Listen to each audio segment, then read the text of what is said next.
Do you ever close the lid of your MacBook? You do? Then I'm afraid I have bad news for you. When you do that, your laptop can't breathe.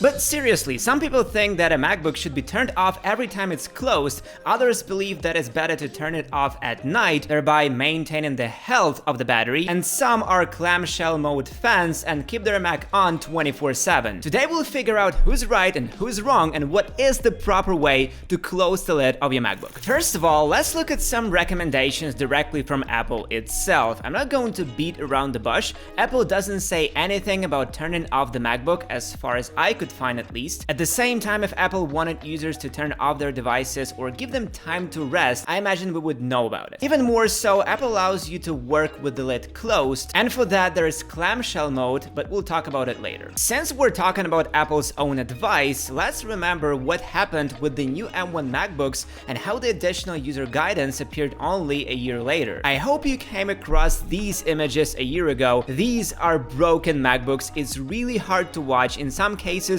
Apple has repaired or replaced laptops for free, but most other users have been charged a hefty repair bill. There are discussion threads on Reddit where users report that cracks would appear when closing or opening the laptop. One user claimed the laptop was lying on my desk and when I opened it, it broke down and there were lines on the screen. It wasn't really possible to determine the exact cause, but since Apple changed laptops for someone, then most likely it wasn't them. Technically, this could happen if you close the lid with something lying under it. It's dangerous for any laptop, but it's quite possible that much smaller, even imperceptible particles could have damaged a Mac screen here. Another theory is that the display could bend when closed, opened, or carried, which caused users to get mad at Apple. And after all that, a year later, Apple rolls out this statement in which they say, do not close the lid of a MacBook, MacBook Air, or MacBook Pro if there is something installed on the camera. If you place a cover on the camera and try to close your Mac,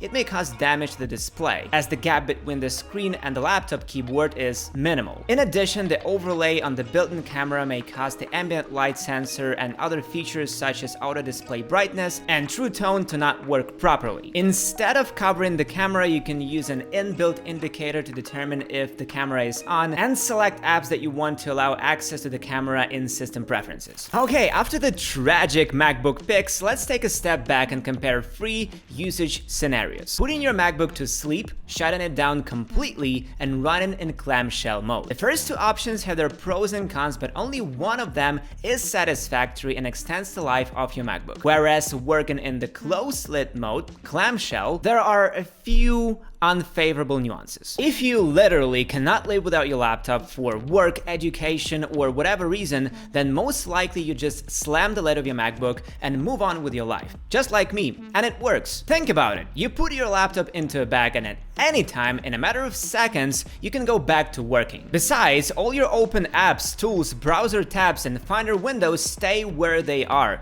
Convenient? I'd say so, but is it safe for your Mac? There are quite a lot of cons here. Energy consumption in the background, the constant utilization of battery and other Mac components, and guys, come on, these cons are so insignificant, and believe in articles or authors who tell us that MacBook must always be turned off when not in use is absolutely unreasonable. You may not have known, but turning off your Mac is actually doing it more harm than good. And over time, your Mac may load slower and have worse overall performance due to this. I often go a long time without restarting my 16-inch MacBook Pro. It doesn't matter whether I use my MacBook Air in the evening to watch movies or sit down to play a game on my Windows laptop, I almost never shut down my work MacBook. And I do that for a reason. Shutting down has several consequences for your Mac. Firstly, it clears the RAM of everything. Open apps, temporary files. This can be useful, but only in certain situations, which I will discuss later.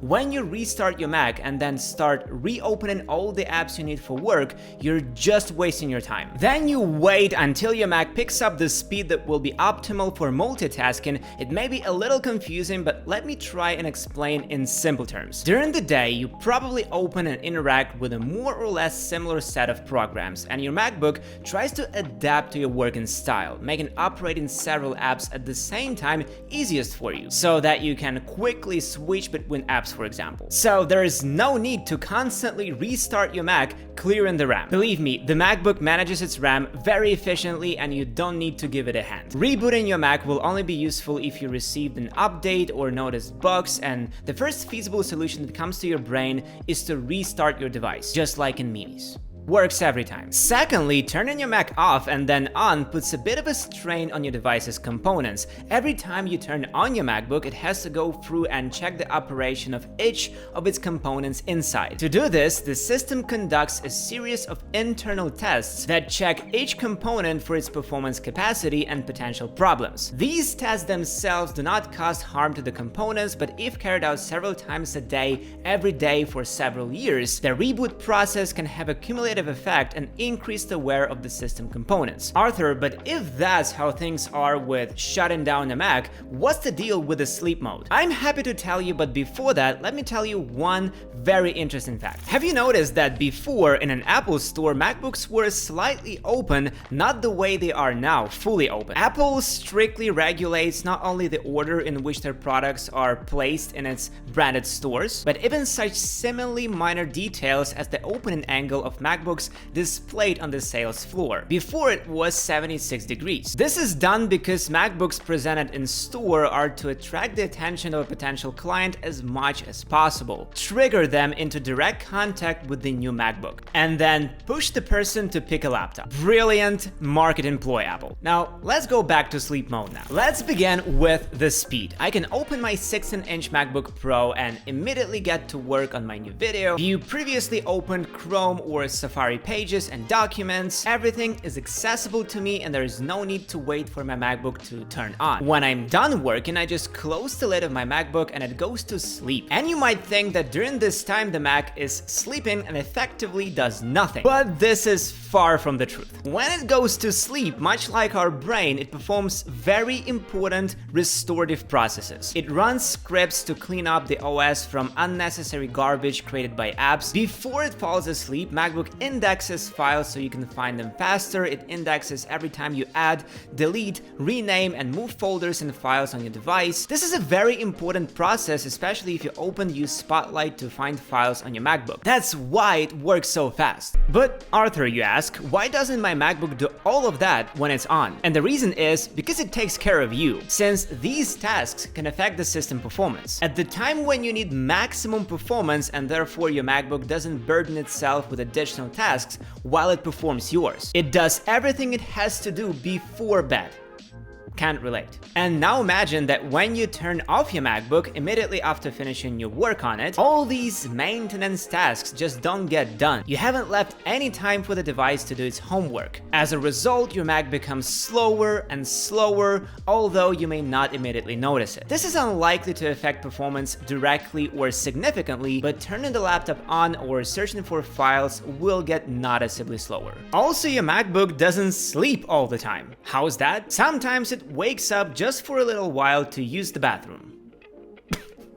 To connect to the internet and update some info, for example, to see if there is any new mail or if you've received new messages in iMessages. But don't worry, you won't notice your MacBook waking up at all. It will do it without a single sound. Time for a handy little pro tip for desktop Mac users who can't slam the lid shut like we can on a MacBook. You can set one corner of the screen so that when you move your pointer there, your Mac will automatically go to sleep. That's right, the same principles apply to the iMac and Mac Pro. How to adjust your screen settings via a special tool and other hidden features of the macOS I told you in this video.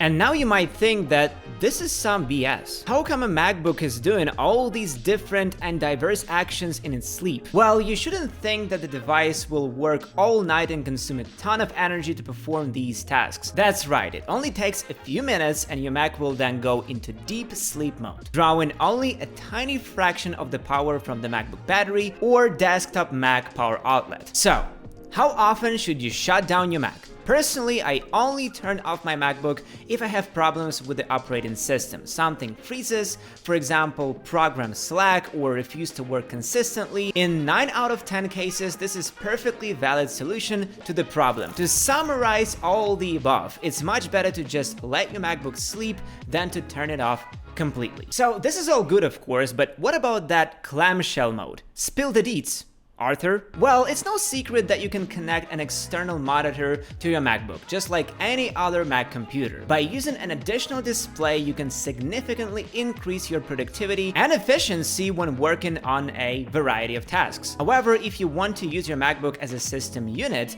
then you're in luck. The MacBook clamshell mode is perfect for all those users who are used to using one monitor as their main. For obvious reasons, using the built-in keyboard or trackpad will not work, so you should definitely get additional gadgets. At the very least, you will need a keyboard and mouse. Both wired options and their wireless counterparts are suitable. Let's move on to the steps required to activate this mode. First, you need to make sure that your laptop is in an active state or in sleep mode. Then we connect the power source, monitor, mouse, and keyboard to the MacBook and close the laptop lid. It's important to know that you can only activate clamshell mode with external accessories. If you connect the MacBook to an external monitor hoping to watch a movie with the lid closed, alas, it won't work. You need third-party stuff. After that, the operating system will automatically switch to clamshell mode and the macOS desktop will be displayed on the external monitor.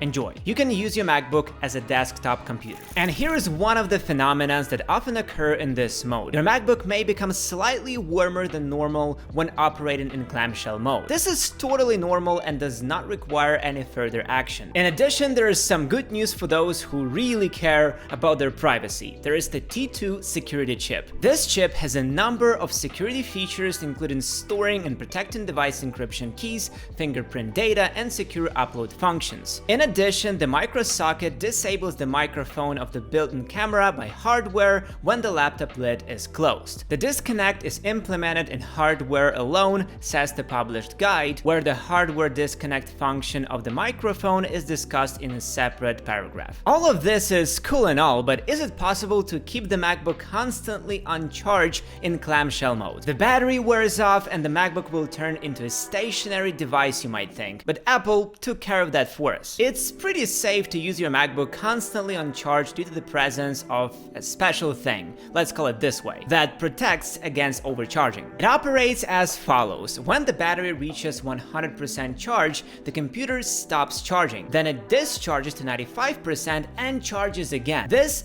thing with over and undercharge protection also allows you to count cycles and determine the capacity of the battery. Does the number of cycles increase if your MacBook is constantly on charge? The short answer is no. The long answer is one charge-discharge cycle is when the MacBook is discharged from 100% to 0% and then fully charged again. That is, one cycle is also when you spend 15% of your charge today and 85% tomorrow. The same amount except in the span of 2 days. It turns out that one full cycle can consist of many microcycles when you keep your MacBook constantly on charge. Learn more about charging your MacBook in this video. So take care of your MacBook, and if you enjoyed this video, then also go ahead and click on this one and see you in the next one.